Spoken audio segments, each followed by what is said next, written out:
यह जो परीक्षा है, इस परीक्षा का संबंध केवल हमारे अध्ययन अध्यापन से ही नहीं है, बल्कि एक विद्यार्थी के संपूर्ण व्यक्तित्व से इसका संबंध है, ऐसा मैं मानता हूँ। और उसके लिए आवश्यक है कि वह एक ऐसा मास्टर प्लान तैयार करे जिस मास्टर प्लान में 4 प्रमुख बातों पर उसका ध्यान केंद्रित हो। हमें तनाव होना नहीं चाहिए और तनाव से बचने के लिए हम 4 शब्दों पर ध्यान दें। यह अभ्यास उसके अध्यापन का एक हिस्सा है।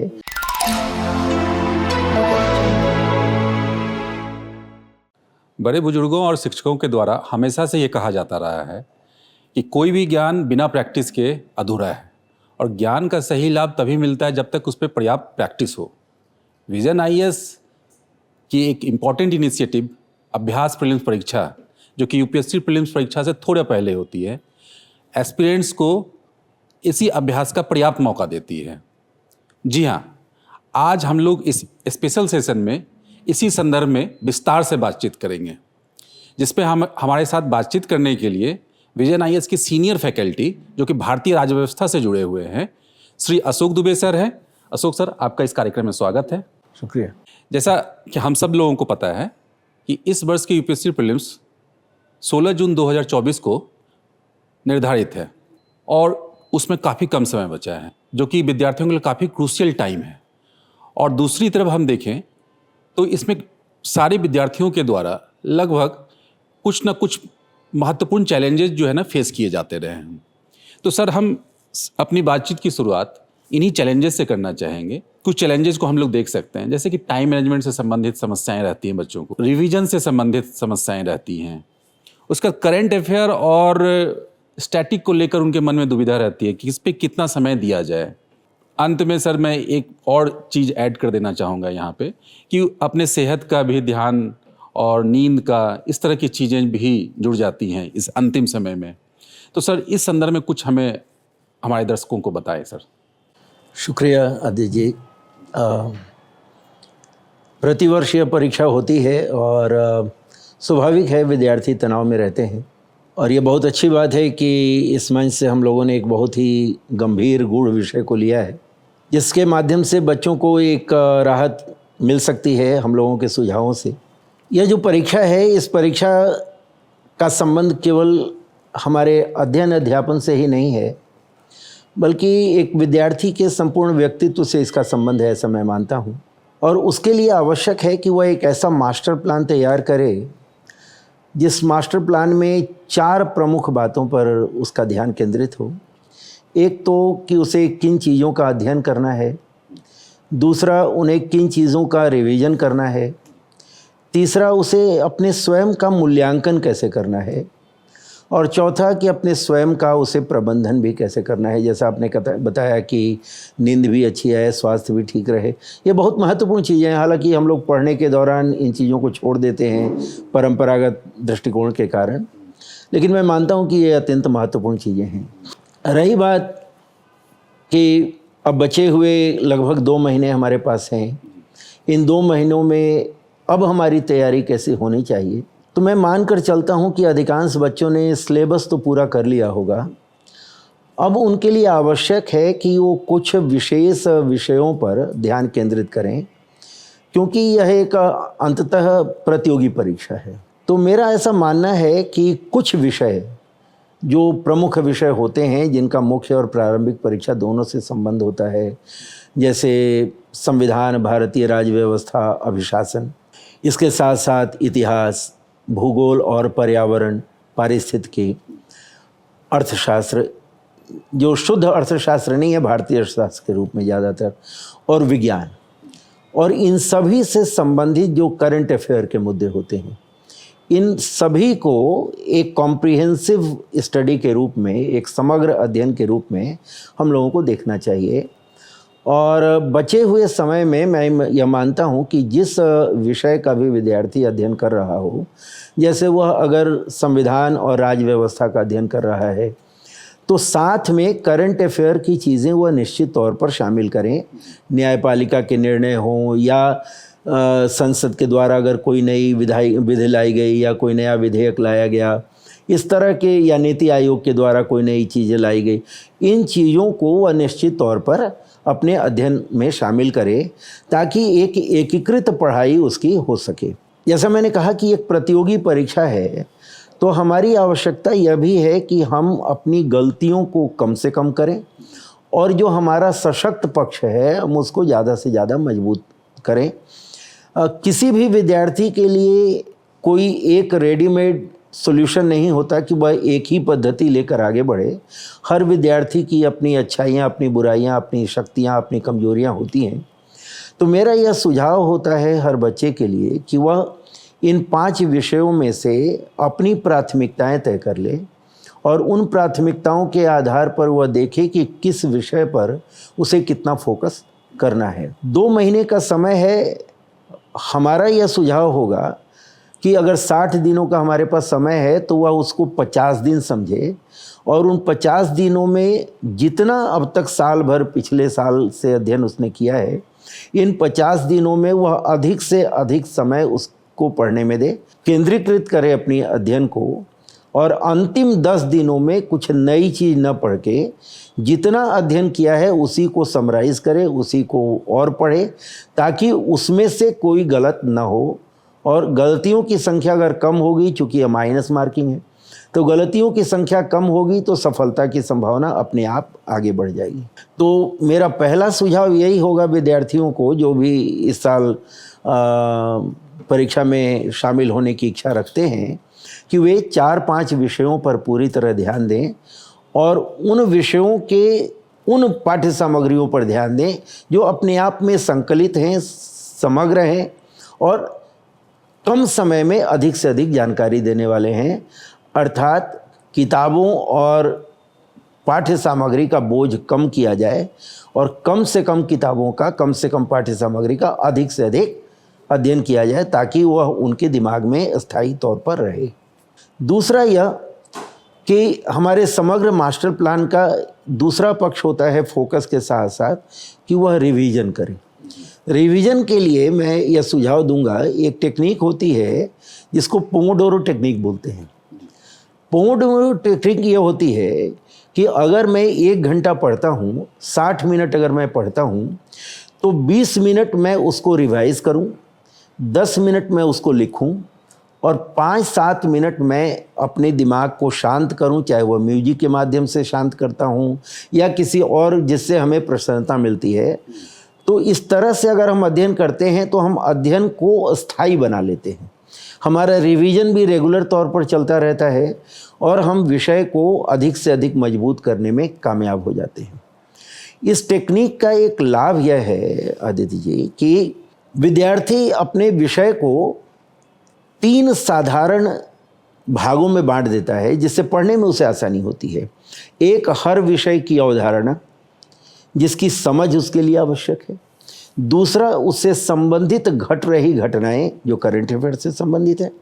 और तीसरा कि इन दोनों को लेकर कोई अगर अनुप्रयोग की बातें हैं, कोई व्यवहारिक बातें हैं जिनको अप्लाई करने की कहीं आवश्यकता हो रही है, तो उन चीज़ों की जानकारी हमारे पास होनी चाहिए या होती है। एक उदाहरण यह है कि जैसे आज हमारे देश में जेल सुधार बहुत बड़े पैमाने पर चर्चा का विषय है। भारत के प्रधानमंत्री ने भी जेल सुधार पर अपनी टिप्पणी की है। तो अनुच्छेद 22 का संबंध जेल सुधार से होता है।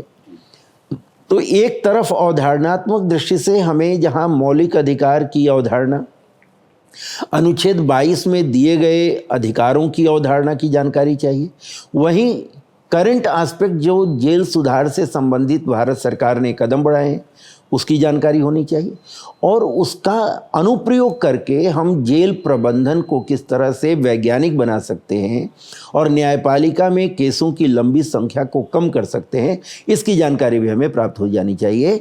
तो ये तीनों भाग एक साथ एकीकृत पढ़ाई के रूप में अगर हम लेते हैं तो हम बिना किसी तनाव के ज़्यादा अच्छी तरह पढ़ाई कर सकते हैं। तीसरी बात, जैसा आपने कहा हमें कि चूँकि परीक्षा का दौर है तो एक साधारण सी भी परीक्षा होती है तो विद्यार्थी के मन में तनाव हो जाता है, तो इन बच्चों के मन में तनाव तो होगा। मैं इस संदर्भ में 2-3 बातें रखना चाहूँगा। हो सकता है थोड़ी सी वो पुरातन बात लगे, लेकिन एक भद्रिका प्राणायाम है जिसमें लंबी सांस लेते हैं और छोड़ते हैं। तो मैं बच्चों को सलाह देता हूं कि वो एक लंबी सांस लें और छोड़ें, जिससे कि उनका जो तनाव का वातावरण है, तनाव की जो मानसिकता है वो थोड़ी कम हो। पहली बात तो ये कि वो प्राणायाम की ओर जाएं। दूसरी बात यह है कि अक्सर हम लोग कहते हैं कि टाइम मैनेजमेंट किया जाए। देखें, हर विद्यार्थी के पास 24 घंटे होते हैं, हम 24 घंटे को बढ़ा नहीं सकते। तो टाइम मैनेजमेंट से मुझे लगता है कि बेहतर है कि हम माइंड मैनेजमेंट करें। माइंड मैनेजमेंट का मतलब यह होता है कि हम समय का तो प्रबंधन करें कि हमको इतने घंटे पढ़ना है, साथ में हम दिमागी तौर पर अपने आप को इतना दुरुस्त रखें कि हमें जो चीज़ पढ़ना है उस चीज़ को पढ़ने का मन हमें करे। अगर हमें उस चीज़ को पढ़ने का मन करता है तो हम कम समय में ज़्यादा चीज़ें ग्रहण कर लेते हैं।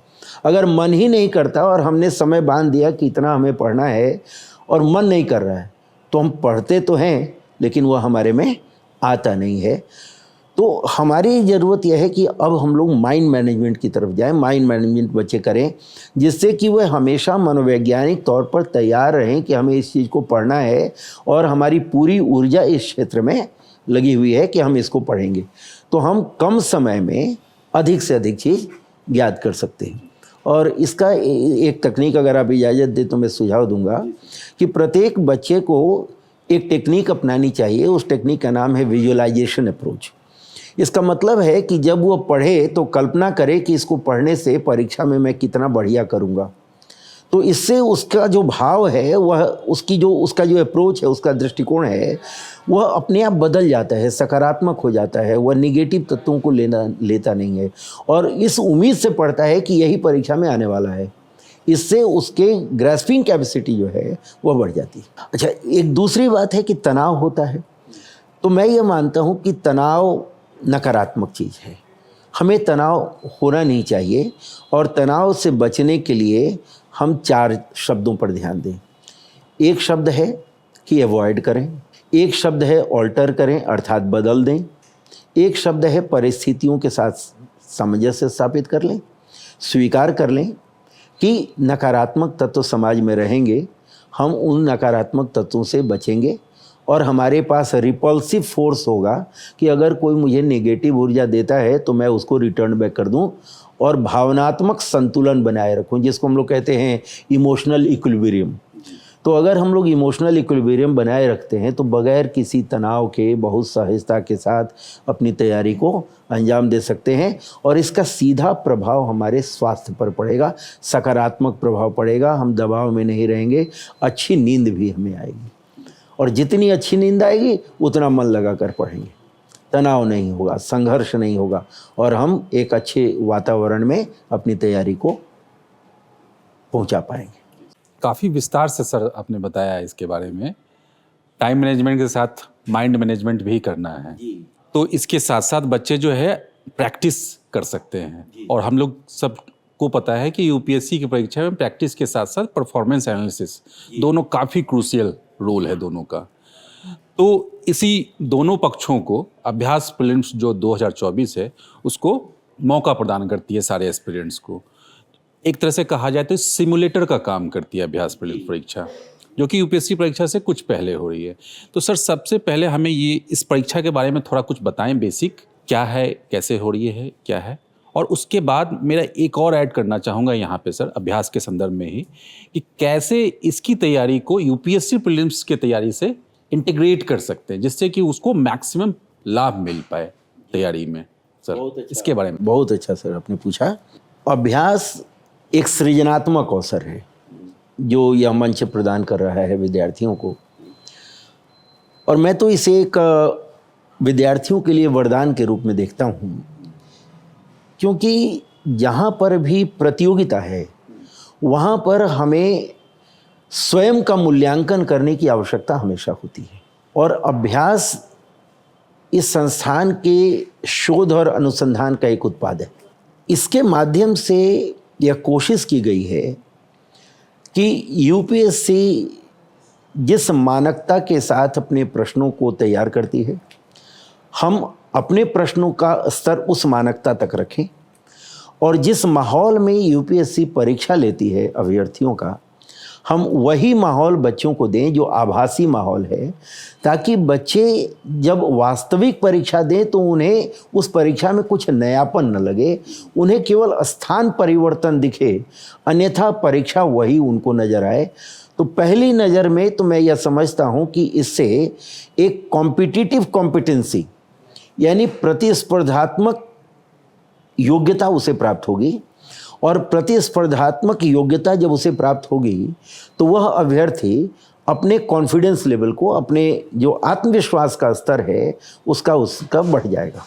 यह अभ्यास पठन पाठन का और अध्ययन अध्यापन के साथ साथ तैयारी का, मैं अध्ययन अध्यापन इसलिए कह रहा हूँ कि विद्यार्थी को अपने अध्ययन के साथ अपने खुद का अध्यापन यानी खुद का भी अध्यापन करना चाहिए। अध्यापन दूसरों का नहीं होता है, अध्यापन खुद का भी होता है कि मैं क्या पढ़ रहा हूँ और मैं क्या अपने को क्या पढ़ा रहा हूँ।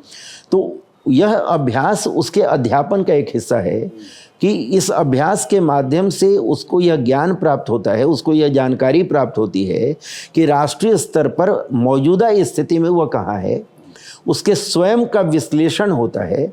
वह स्वॉट एनालिसिस के तहत अपनी शक्ति, अपनी खामी, अपने अवसर और अपने भावी कमजोरियों को या संभावनाओं को समझने में कामयाब हो जाता है। जो भय का पक्ष है उसको भी जान लेता है, जो कमजोरी का पक्ष है उसको भी जान लेता है, और एक विश्लेषणात्मक अंदाज में, विश्लेषणात्मक रूप में वह अपने आप को परिष्कृत करने की कोशिश करता है इस अभ्यास के माध्यम से। तो अभ्यास कोई अलग से रणनीति अपनाने की आवश्यकता है, मैं ऐसा नहीं समझता। अभ्यास उसके तैयारी का अभिन्न अंग होना चाहिए। अगर अभ्यास उसकी तैयारी का अभिन्न अंग होता है तो वह जितना फोकस करेगा, जितना रिवीजन करेगा, वह उतना इस अभ्यास के माध्यम से वह अपना असेसमेंट करेगा, अपना मूल्यांकन करेगा और निरंतर अपने आप में निखार लाने की कोशिश करेगा राष्ट्रीय स्तर पर। और इससे उसकी जो खुद की जो शक्ति है, उसका आत्मविश्वास है, उसकी सृजनात्मक क्षमता है, उसकी योग्यता है, उसकी सकारात्मक सोच है, उसमें लगातार वृद्धि होगी और वह एक ऑब्जेक्टिव रैशनलाइजेशन की तरफ आगे बढ़ेगा। उसकी रीजनिंग एनालिसिस ज़्यादा स्ट्रांग हो जाएगी और वह चीज़ों को हमेशा प्रगतिशील नज़रिए से, सकारात्मक नज़रिए से देखेगा, जिसका लाभ उसे परीक्षा हॉल में प्राप्त होगा और वह कहीं ज़्यादा आत्मविश्वास से अन्यों की तुलना में आए हुए प्रश्नों का समाधान कर पाएगा। इसलिए मेरा मानना है कि अभ्यास उसके तैयारी का अभिन्न अंग होना चाहिए, न कि उसके अतिरिक्त होना चाहिए। उसकी तैयारी का अभिन्न अंग होना चाहिए। सर, जैसा कि आपने कहा कि अधिक से अधिक प्रैक्टिस करने की आवश्यकता है और अभ्यास हमें प्रैक्टिस का मौका देता है और साथ में परफॉर्मेंस एनालिसिस का भी मौका देता है। तो सर, इसके साथ ही, इसी बातचीत के साथ साथ हम इस बातचीत को थोड़ा भारतीय राज्य व्यवस्था तक ले जाना चाहते हैं सर, जो कि आपका विषय और एक्सपर्टीज रहा है, इसमें लंबा चौड़ा एक्सपीरियंस रहा है इसमें। तो सर, कुछ हमें इम्पॉर्टेंट कुछ ऐसे ट्रेंड्स बताना चाहें जो इस विषय से जुड़े हुए हैं, जो बच्चों को ये लास्ट मोमेंट में ध्यान में रखना चाहिए, या फिर कुछ ऐसे टॉपिक या सब टॉपिक या कुछ सेक्टर जो इम्पॉर्टेंट हैं जिनको वो इस लास्ट मोमेंट में देख कर जाना चाहिए परीक्षा में सर। तो इसके संदर्भ में थोड़ा सा कुछ बताएं सर। सबसे पहले तो मैं अपने जितने भी अभ्यर्थी हैं उनको एक विशेष चीज़ की ओर ध्यान उनका आकृष्ट करना चाहूँगा कि जब भी वो राज व्यवस्था पढ़ें तो उसको संविधान और राज व्यवस्था के रूप में देखें, क्योंकि राज व्यवस्था अगर अकेले है तो फिर वो संविधान अधूरा रह जाता है। संविधान के साथ राज व्यवस्था जुड़ा हुआ है और संविधान उस राज व्यवस्था को अवधारणात्मक रूप देता है। राज व्यवस्था एक तरह से प्रैक्टिकल है संविधान का। हमारी यह हमेशा सलाह होती है, हमारा परामर्श होगा कि अभ्यर्थी राज व्यवस्था और संविधान पढ़ते वक्त सबसे पहले चीज़ों की अवधारणात्मक समझ को विकसित करें। उस अवधारणात्मक समझ के आधार पर वह यह जानने का प्रयास करें कि इसका हमारे देश के शासन व्यवस्था में या राज व्यवस्था में किस तरह से इस्तेमाल होता है। उदाहरण के तौर पर जब हम लोग विधि का शासन बोलते हैं तो विधि द्वारा शासन क्या होता है और विधि का शासन क्या होता है, दोनों में अंतर स्पष्ट होना चाहिए। और अगर दोनों में अंतर स्पष्ट है तो कौन सा लोकतंत्र के लिए ज़्यादा उत्तम है, इसकी जानकारी होनी चाहिए। ठीक इसी तरह से विधि द्वारा स्थापित प्रक्रिया और सम्यक प्रक्रिया क्या होती। हम लोग सामान्य तौर पर यह पढ़ते हैं कि कहाँ से लिया गया, कौन लिया, किस लिए लिया, किसने दिया, लेकिन जब तक हमें इसकी स्पष्ट अवधारणात्मक समझ नहीं होगी तब तक हम अनुच्छेद 14, 19 और 21 के बीच में तारतम्य स्थापित करने में कामयाब नहीं होंगे।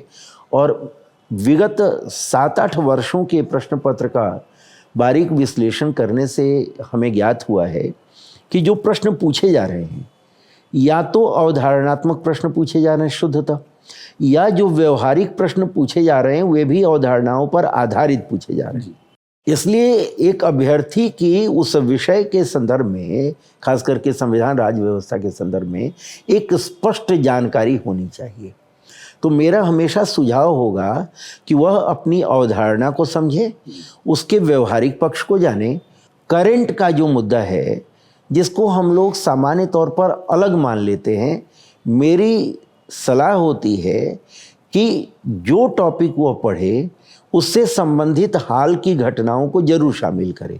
जैसे अगर वह निर्वाचन आयोग पढ़ रहा है तो वह इलेक्टोरल बॉन्ड के संदर्भ में सर्वोच्च न्यायालय ने क्या टिप्पणी की है, उसे अधिकार या मौलिक अधिकार से किस रूप में जोड़ा है, धन विधेयक से उसका क्या संबंध है, उसके सभी पहलुओं को वह निर्वाचन के साथ जोड़कर देखे ताकि उसका समग्र अध्ययन हो। एक तो यह।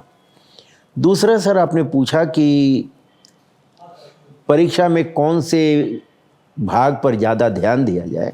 विगत वर्षों का ही विश्लेषण करने से ऐसा ज्ञात होता है कि मौलिक अधिकार, नीति निर्देशक तत्व और मौलिक कर्तव्य एक भाग यह है। विधायिका इस वर्ष के लिए दूसरा महत्वपूर्ण भाग है। तीसरा, कार्यपालिका महत्वपूर्ण है। चौथा, जो अभिशासन का हिस्सा है, अभिशासन के हिस्से में विशेष तौर पर सरकार के द्वारा जो योजनाएं लाई जाती हैं, जो स्कीम लाए जाते हैं, जिनका खास करके संविधान और राज्य व्यवस्था से संबंध है या ई अभिशासन से संबंध है, उन विषयों पर विद्यार्थियों को विशेष ध्यान देना चाहिए। सरकार के स्कीम पर, योजनाओं पर, अभिशासन से संबंधित जो योजनाएं लागू की जा रही हैं या जो नई नीतियां घोषित की गई हैं उस पर, और जो संविधान के मूल तत्व हैं जिसमें कि मौलिक अधिकार, नीति निर्देशक तत्व, कर्तव्य, विधायिका, कार्यपालिका और न्यायपालिका, और चूंकि इलेक्टोरल बॉन्ड है तो निर्वाचन आयोग पर विशेष ध्यान देना चाहिए। साइमल्टेनियस इलेक्शन से संबंधित जो समिति बनाई गई थी उस समिति पर ध्यान देना चाहिए। बाकी तो अन्य विषय भी हैं लेकिन इस पर विशेष तौर पर ध्यान देना चाहिए। और जो 15 से 20 के लगभग प्रश्न आते हैं, मेरा हमेशा सुझाव होगा कि वह इन सारे विषयों को अगर वह पढ़ लेते हैं तो इससे जुड़े हुए अन्य विषय अपने आप तैयार हो जाएंगे और वह 17-18 प्रश्नों का उत्तर देने में निश्चित तौर पर कामयाब होंगे। जाहिर तौर पर भारतीय राज्य व्यवस्था से संबंधित जो स्टूडेंट्स के सवाल होते हैं अब ख़त्म हो जाएंगे, क्योंकि आपने सर विस्तार से बताया इसके बारे में टॉपिक वाइज। और ये तो सर अब जैसा कि हम लोग अपने बातचीत के अंतिम चरण में पहुंच चुके हैं, तो मैं अंत में सर मैं आपसे ये रिक्वेस्ट करना चाहूँगा कि स्टूडेंट्स के लिए अब उन्हें ध्यान रखना चाहिए, लास्ट मिनट कुछ टिप्स हो, क्या देना चाहेंगे? और सर कोई अगर मोटिवेशनल कुछ बात हो या कोट हो अगर कहना चाहें एस्पिरेंट्स को तो सर प्लीज़ सर। एक तो मैं यह सुझाव दूंगा कि अंतिम 10 दिनों में कोई नई चीज़ न पढ़ें, तनाव में न रहें, इस उद्देश्य से, इस संदर्भ में कि परीक्षा उन्होंने पहले भी दी है, आज भी परीक्षा ही दे रहे हैं और अभ्यास उन्होंने दिया हुआ है तो पहले से उन्हें मालूम है कि यूपीएससी कैसी परीक्षा लेगा। दूसरा कि वो स्वयं पर विश्वास करें, इसको हम कहते हैं ट्रस्ट योरसेल्फ। स्वयं पर विश्वास करें और यह जानें कि वो उतना जानते हैं जितना खुद सोच नहीं रहे हैं कि हम जानते हैं। एक तो यह उनके लिए बहुत ज़रूरी है। दूसरी चीज़, एक लाइन हमेशा याद रहनी चाहिए कि हम लोग 2 समय में कोई काम नहीं कर सकते, एक बीता हुआ कल और एक आने वाला कल। तो आज जो है हमें काम करना है और आज के काम से ही हमें आगे बढ़ना है। दूसरे के पदचिन्ह पर चलने से बेहतर है अपना पदचिन्ह छोड़ना, और इसके लिए आज पर ध्यान देना और अपने आप पर विश्वास करना। मैं समझता हूँ हर विद्यार्थी जो अपने आप पर विश्वास करेगा वह निश्चित तौर पर सफलता प्राप्त करेगा, उसके लिए कोई समस्या नहीं होगी। और मेरी शुभकामना उन सभी बच्चों के लिए है। जी सर, बहुत बहुत धन्यवाद आपका हमारे सेशन में। सर के शब्दों में स्वयं पर विश्वास रखें। जी हाँ, स्वयं पर विश्वास रखते हुए सकारात्मक ऊर्जा के साथ किया गया कोई भी प्रैक्टिस या कार्य हमेशा अपने अंतिम लक्ष्य तक पहुंचता है। यूपीएससी एस्पिरेंट, आप लोग भी इस चीज़ को ध्यान रखें, अपने सेहत का ध्यान रखें, पढ़े गए चीज़ों को रिवाइज करते रहें, सकारात्मक रहें हमेशा। अंतिम मोमेंट तक आपको सफलता जरूर मिलेगी। All the best. धन्यवाद।